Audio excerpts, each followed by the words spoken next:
Hi, Gerhardt Bloom here with the tyranny and the delusions of the social justice movement.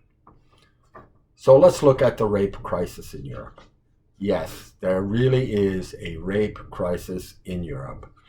This is in a context in which rapes and sexual assaults had been declining for decades. The media and politicians, they're suppressing the truth. Why might that be?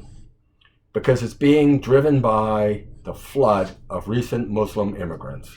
This is a fact. Across Europe, women are being sexually terrorized on the street by recent Muslim immigrants, and some of them not so recent immigrants. And this is emblematic of a rape culture. So women are increasingly fearful. Their ability to wander the streets freely or take the subway, visit city parks, is rapidly disappearing. They are being aggressively harassed and assaulted. There are increasing numbers of absolute no-go areas for women day or night. And as regards these no-go areas, by the year 2000, as far back as the year 2000, the French police confirmed that there were nearly 1,000 no-go areas in France. Unless the police respond with significant force, ambulance, police, fire trucks are simply unable to respond to emergencies. And it was once thought that once immigrants settled, they would adopt the prevailing cultural norms. They show absolutely no signs of assimilating. And of course, for your social justice warrior, this is great, right? Why should other cultures have to assimilate? Don't you know cultures are all equally as valid? No, they're not. Not. And what happens when the cultural values collide? So perhaps on something like issues of child marriage, genital mutilation, and honor killings. Are these cultural dispositions equally valid? I say it's poisonous nonsense, and these Muslim radicals, they think it's just peachy. And in this case, it's European women that are being forced to assimilate to these Muslim values. Women now, Western women, are being coerced into adopting the oppressive cultural practices of Islam. Increasing numbers of women avoid going out at all unnecessarily. They must now dress to avoid drawing unwelcome interest in themselves. And they seek wherever possible to travel in the company of a male.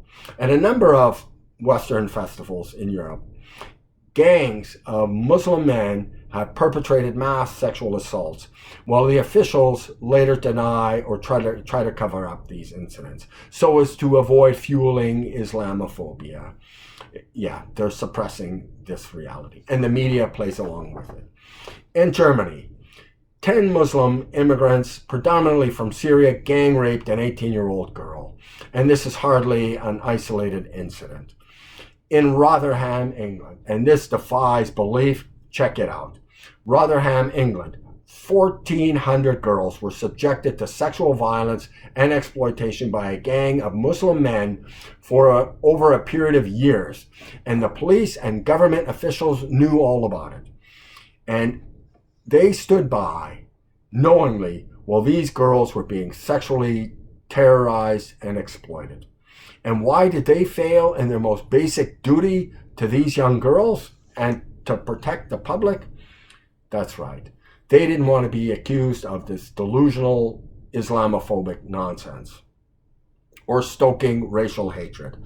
I don't imagine any of their children were being victimized here. Example of example illustrates the dramatic recent rise in gang rapes across Europe, coincidental to the flood of Muslim immigrants. This is a fact. Even a cursory example of the statistics bears out this relationship. In country after country, populations with recent Muslim immigrants have had a recent and dramatic rise in sexual violence.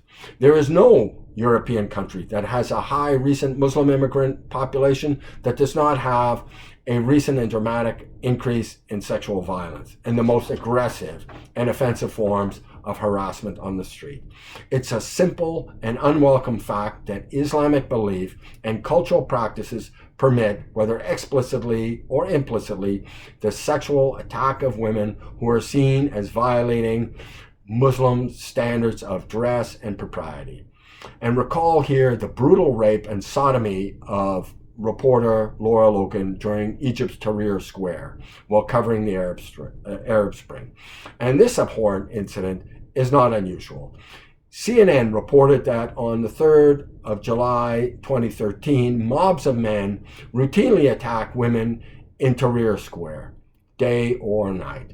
After swarming their target, they isolate the victim, strip them naked, and violently rape them. The message here is intended to tell these women that in the Islamic world, their presence in political life simply is not welcome. In 2013, a young female Dutch journalist required surgery and hospitalization after just such one of these sexual attacks. It's unbelievable, and it's happening. I talk about this at length. I'll bring you the groceries in my book, Deconstructing Social Justice. This ideology is poisonous, and it's coming for you. And it's not important because I wrote it. I wrote it because the issues could not be more important. Thank you so much for your time and attention. Bye-bye.